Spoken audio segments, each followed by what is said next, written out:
பாம்பு பதுங்கி இருக்கு அப்படியே ஜிலி அப்பா. வணக்கம், நான் உங்கள் ஸ்னேக்ஸ் அக்கா. இந்த மாதிரி புல்செடிகளையும் புதர் செடிகளையும் குழந்தைகளை விளையாட விடக்கூடாது அப்படின்னு சொல்றது காரணம் என்ன அப்படின்னா, இந்த வீடியோ பாருங்க புரியும். இந்த மாதிரி செடி அடர்த்தியா இல்ல, நம்ம அந்த சின்னதா தான் இருக்குது. ஆனா இதுக்குள்ள ஒரு பாம்பு பதுங்கி இருக்குது. உங்களுக்கு தெரியுதா? எங்கேயாவது தெரியுதுங்களா? இந்த மாதிரி தான் பாம்புகள் சிறிய இடத்துல கூட பெரிய பாம்பு பதுங்கி இருக்கும். நம்ம இந்த மாதிரி புல்செடிகள் நடந்து போது தெரியாம நடந்து போகும் மிதிக்கும் போது அந்த பாம்புகள் நம்மளுக்கு கிடைச்சிருது.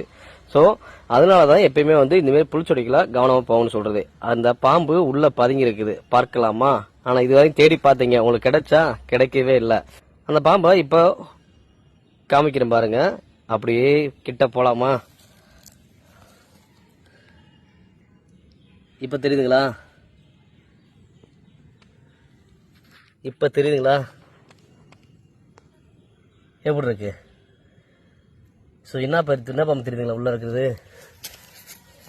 பாருங்க, தெரிஞ்சுங்களா?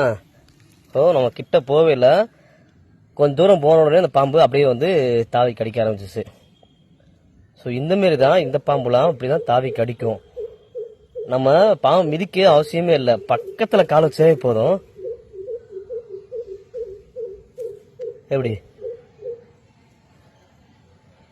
தெரியுதுங்களா என்ன பாம்பு? சுருட்டை வெறியன் சாஸ்கல் வைப்பர் தான் இந்த மாதிரியா பாம்பு பதுங்கி இருக்கு அப்படியே ஜிலி அப்பா. எப்படி இப்ப தெரியுது பாருங்க பாம்பு இருக்கிறது. இப்படித்தான் பாம்புகள் செடிக்குள்ள பதுங்கி இருக்கும். நம்ம தெரியாம மிதிக்கும் போது இந்த பாம்பு கடிப்பட்டுரும். அதனால புல்செடிகள் நடந்து போகும்போது கொஞ்சம் நம்ம ஜாக்கிரதை நடந்து போகணும். இல்ல உள்ள செடிகள் நடந்தா போய் ஆகணும் அப்படின்னா இந்த மாரி குச்சியை வச்சு நல்லா கிளறி பார்த்துட்டு அதுக்கப்புறம் நடந்து போங்க. பாருங்க இருக்கிறே தெரியல பாத்தீங்களா?